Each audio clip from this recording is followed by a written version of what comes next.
abubuwan ban mamaki da kuma ban al'ajabi da ya kamata kowa ya sani game da shirin labari na. Assalamu alaikum jama'a, barkanmu da safiyar yau, barkanku da sake kasancewa da mu a wannan tashar tamu mai albarka.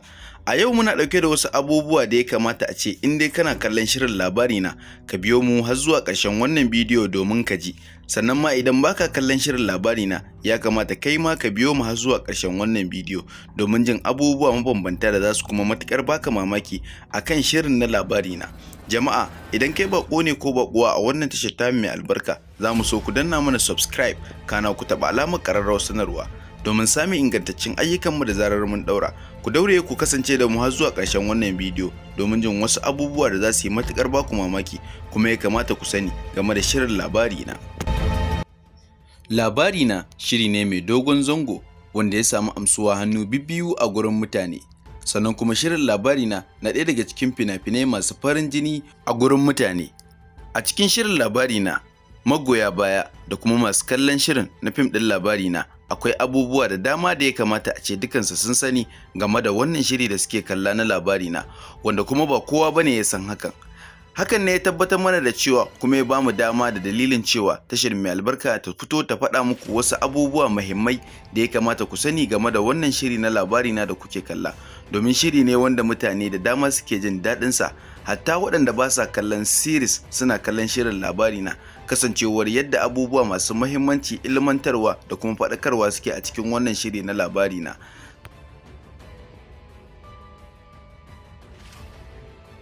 A baya an fara haska shirin, sannan kuma an daɗe sosai ana haskawa waɗanda aka san fuskokinsu, kana daga bisani kuma shirin ya canza zani, sai aka fara ganin sababbin fuska waɗanda aka san fuskokinsu suka kasance sun gushe daga cikin shirin. Aka ɗauko wani labari sabo aka fara haskawa. Wasu daga cikin mutane sun fahimci inda wannan shiri na labari na ya dosa, wasu ko da dama ba su fahimta ba. Hakan ne ya ba mu dama da ƙwarin gwiwa cewa mu fito mu yi waɗanda ba su fahimta ba fashin baki akan wannan shiri na labari na, domin yana ɗauke da abubuwa mabambanta game da sauran fina-finai da kuka saba gani a cikin masana'antar ta shirya fina-finai ta Kannywood. Shirin labari na shiri ne wanda yake kunshe da abubuwa mabambanta, sannan kuma ya kasance daban da sauran fina-finai na masana'antar ta shirya fina-finai ta Kannywood, kasancewar yadda ya zo da sauye-sauye da kuma wasu tsarika sun sha bamban da na sauran fina-finai na masana'antar ta shirya fina-finai ta Kannywood. Yawancin mutane a baya da suka ga an daina haska fuskokin jaruman da suka sani, wasu sun ɗauka cewa shi kenan wancan shirin na baya da ake ya riga ya ƙare, sai dai ko a'a ba haka bane. Kasancewar shirin labari na shiri ne wanda ya zo da bambanci da sauran fina-finai na masana'antar ta shirya fina-finai ta Kannywood, sai aka shiga wani fage a cikin shirin na labari na, inda aka fara haska fuskokin waɗanda ba a sani ba, kana daga bisani har mutane su ma suka saba da waɗannan fuskokin, wanda a yanzu kuma an yi juyin juya hali, tsofaffin fuskokin da aka sani an dawo haska su kuma an ci gaba daga inda suka tsaya.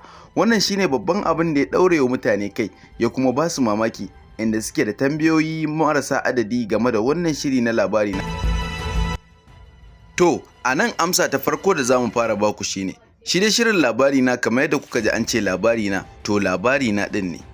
Domin ko a ƙarshen shiri na farko, kafin a ɗauke fuskokin jaruman da kuka sani, za ku ga an nuno wata tana ba da labari, sannan kuma ta nuna cewa za ta ɗan zagaya ta je wani gu ta dawo, sannan wani ya zo ya ɗaura daga inda ta tsaya shi kuma ya fara ba da labarinsa.